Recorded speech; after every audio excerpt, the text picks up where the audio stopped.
High everyone, welcome back to my channel Riaz dream world. তো তোমরা সবাই কেমন আছো? আমি তো ভীষণ ভালো আছি। তো আজকে আমি তোমাদের সাথে শেয়ার করব সম্পূর্ণ ঘরোয়া পদ্ধতিতে তোমরা কীভাবে টক দই বানাবে। তো ভিডিওটা স্কিপ না করে পুরোটা কিন্তু দেখতে থাকো। তো দেখো, দই বানানোর জন্য প্রথমেই আমি 1 লিটার দুধ নিয়ে নিয়েছি, আর সেই দুধটাকে ভালো করে ফুটিয়ে 600 করে নিয়েছি। তো দুধটা তো ভালো করে ফোটাতেই হবে, নয়তো দইয়ের টেস্ট পাবে না। তো দুধটা ভালো করে ফোটানো হয়ে গেলে গ্যাস থেকে নামিয়ে রাখবো, আর ঠিক ঠান্ডাও না গরমও না এরকম পজিশনে দুধটাকে রাখতে হবে। দেখো, একটা আঙ্গুল ডুবাতে পারবে, ঠিক ওরকমভাবেই রাখবে। তো এখানে দোকানের টক দইটা আমি একটু জল ঝরাতে দিয়েছিলাম। তো জলটা বেরিয়ে গেলে টক দইটা নিয়ে সেটাকে ভালো করে একটু ফাটাবে। তো আমার কাছে হ্যান্ড ব্লেন্ডার ছিল বলে আমি সেটা দিয়েই ফাটাচ্ছিলাম। তোমরা চাইলে চামচ দিয়েও ফাটাতে পারো, কোনো সমস্যা নেই। তো দইটা যে খুব একদম সফট করে ফাটাতে হবে এমন কোনো কথা নেই, নর্মালভাবে রাখলেও হবে। তো দেখো, এই ফাটানো টক দইটা আমি দুধের সাথে ভালো করে মিক্সড করব।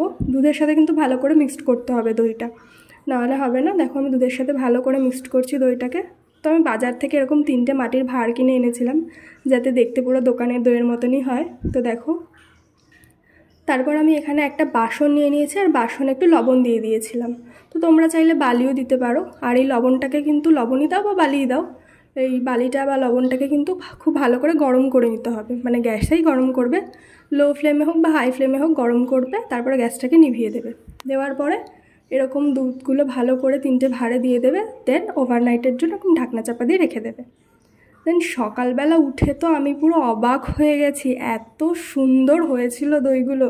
দেখো, পুরো দোকানের দইয়ের মতো জমেছিল, একটা ভাঁড় থেকেও দই পড়ে যাচ্ছিল না। আর খেতেও কিন্তু পুরো অসাধারণ হয়েছিল। মানে সামনে থেকে না দেখলে তোমরা বুঝতেই পারবে না, এত সুন্দর খেতে হয়েছিল। তো দেখো, একটা ভাঁড়ের থেকেও দই পড়ছিল না, সবকটা দইই খুব ভালো জমেছিল। আর বড় ভাঁড়ের দইটা যেহেতু অনেকটা ভারী, ওই জন্য আমি তুলে দেখাতে পারলাম না, ওটাও খুবই সুন্দর হয়েছিল। তো যাই হোক, দইগুলো খুবই সুন্দর হয়েছিল। তো তোমরাও চাইলে কিন্তু ঘরে এত সুন্দর একটা দই বানিয়ে দেখতেই পারো। তো ভিডিওটি ভালো লাগলে অবশ্যই কমেন্ট করে জানিও, আর চ্যানেলটা সাবস্ক্রাইব করতে একদম ভুলো না। টাটা, দেখা হচ্ছে নেক্সট কোনো ভিডিওতে।